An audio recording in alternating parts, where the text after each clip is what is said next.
जय जोहार, मैं हूं तपेश जैन और मेरे साथ में क्रॉनिकल और नवभारत के फोटो जर्नलिस्ट श्री सागर फरीकार जी हैं। बहुत लंबे समय से काम कर रहे हैं। एक कड़ी हमने बात की, आज फिर से आपसे चर्चा करने का अवसर मिल रहा है। ये महंत कॉलेज में है, यहाँ फोटो पत्रकारिता की क्लास है। यहीं से आपने डिग्री भी हासिल की है महंत कॉलेज से, और BJMC किया है, और फोटो पत्रकारिता के बारे में बहुत सी चीज़ें हो गई हैं। आज फोटो कंपोजिंग बड़ी एक इम्पॉर्टेंट चीज़ होती है। सागर भाई, आप कुछ अनुभव बता रहे थे कि एक पत्रिका में आए थे, क्या अनुभव है?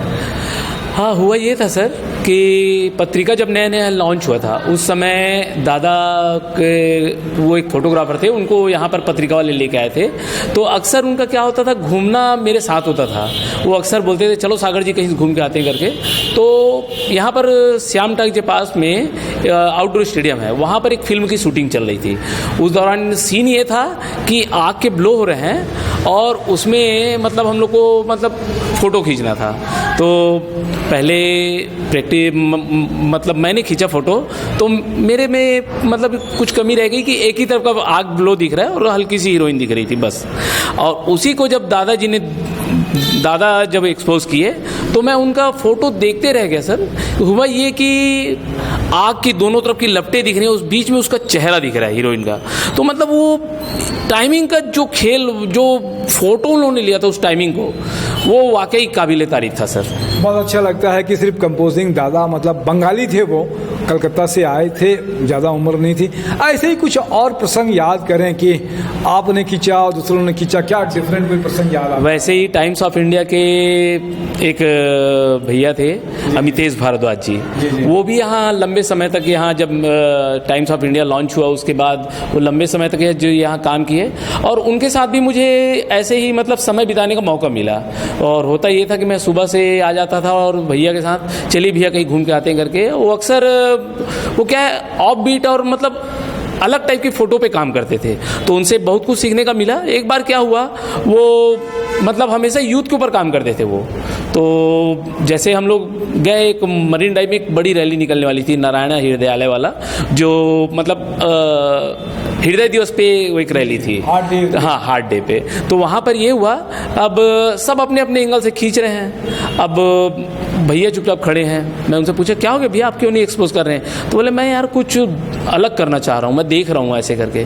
फिर थोड़ी देर बाद वो मेरे को बुलाए, सागर तुम इधर आओ। फिर मैं उनके पास गया, फिर वो जो फ़ोटो एक्सपोज किए वो मतलब अल्टीमेट फ़ोटो, मतलब उसमें पूरी बात उस फोटो में दिख रही थी कि यूथ कैसे खुश होके उस रैली में हिस्सा ले रहे हैं और कैसे अपने आप को उसमें प्रेजेंट कर रहे हैं, ये दिखाया था उन्होंने।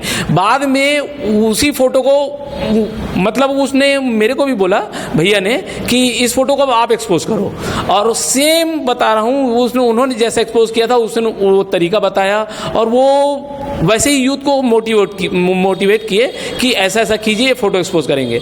और उनके ही मार्गदर्शन में मैंने वो फ़ोटो एक्सपोज किया। जी जी बिल्कुल यादगार रहा। जी सर, अमितेश भारद्वाज जी मतलब बाहर से आए थे तो थोड़ा बहुत अच्छा कर लेते थे। दादा कलकत्ता से भी आए।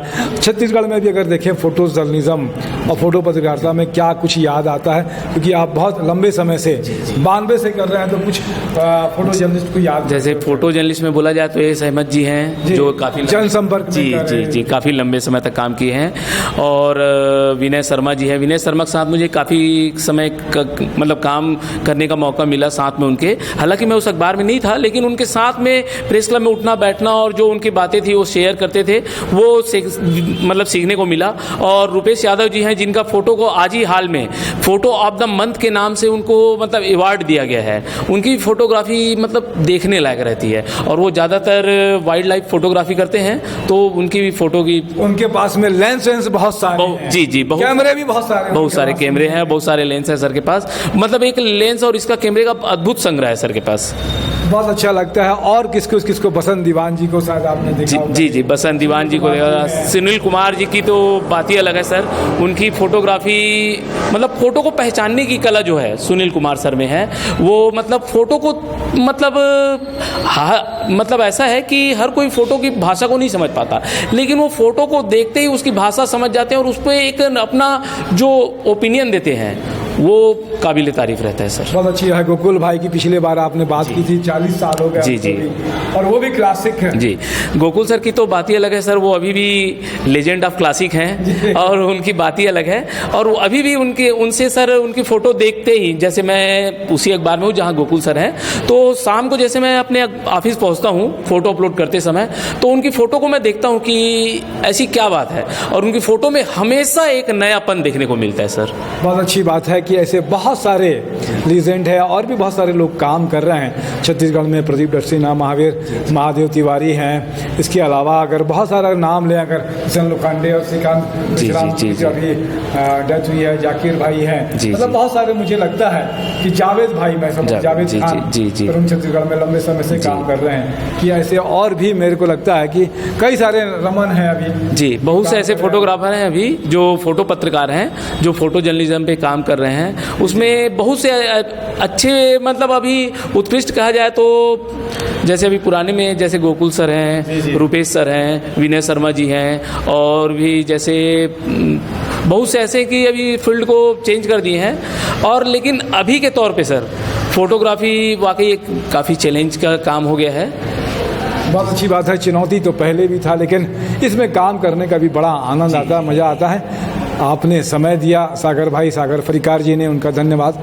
मेरे साथ में आज कैमरे पे एक प्रशिक्षु यही महंत कॉलेज से है, श्री गणेश साहू है, शुरुआत कर रहे हैं, उनका भी धन्यवाद। जय जोहार, जय